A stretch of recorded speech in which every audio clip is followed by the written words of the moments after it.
Joining us now for more is Willie Phillips. He is the chair of FERC, joining us here in our Washington, D.C. studio. Mr. Chairman, welcome. Thank you so much for being with us. When we look at this pair of rules, how are they going to support a U.S. power grid that has proven time and again that it is quite strained? Well, I have to say, thank you so much for having me here today. The U.S. electric power grid, it is the backbone for our American economy. But our grid is being stressed. It's being tested today in ways that we've never seen before. In the face of rising demand, extreme weather, and new technologies that are shaping the resource mix in this country, we took historic action today at FERC to address these urgent matters. It's urgent. It's now.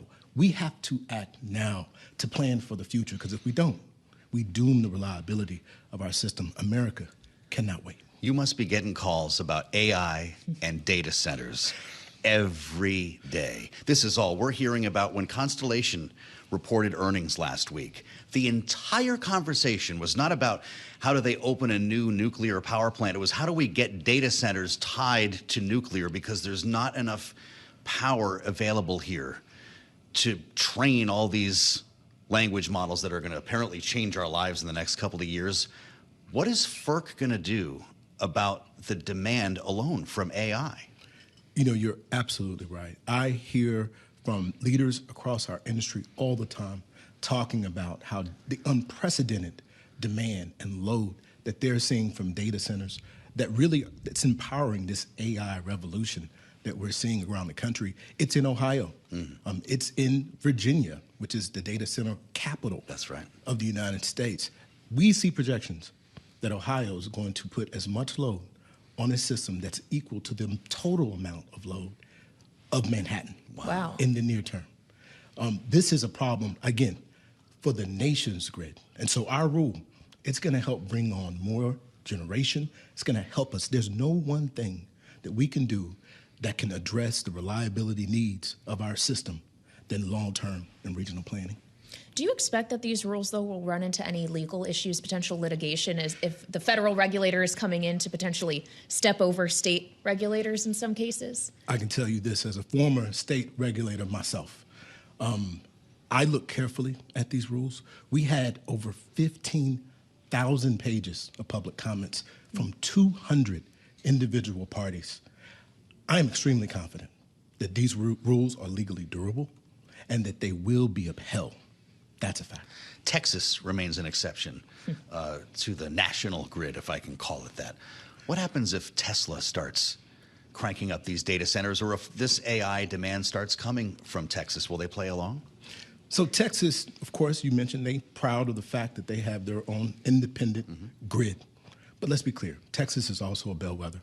You don't have to look any further than some of the extreme weather events that have happened in Texas and other places, and how it costs billions of dollars and it costs hundreds of lives. We know that Texas leaders also know that transmission reform is the best way to address these regulatory challenges and the reliability challenges that we have on the grid. Do they call you for help? We learn from Texas, and I think Texas learns from us. We're all in this together. That's what Congress said when they established the Federal Energy Regulatory Commission, that we're going to have a national role in making sure that we protect the reliability of our country.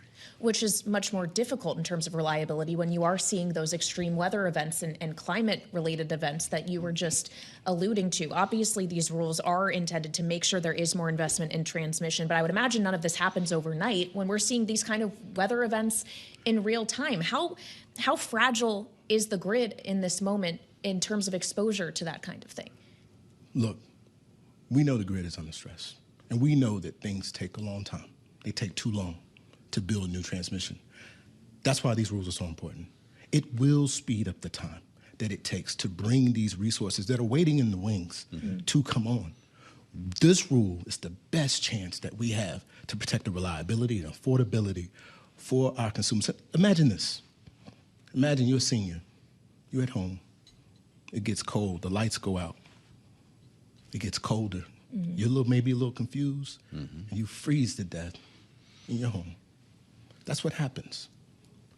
This is our best chance to address that need and to help consumers throughout our country. These are the people who are obviously in your mind when you go to bed at night here. Are we in a crisis then in our remaining moment, or are you averting one? We are absolutely addressing the need for reliability in this country. If we don't address it, we are facing a reliability crisis, absolutely. I'm really glad you could come see us at the table today. Don't be a stranger. All right, thank you for having me. Give us an update on the progress at some point soon. He's the chairman of FERC, Willie Phillips.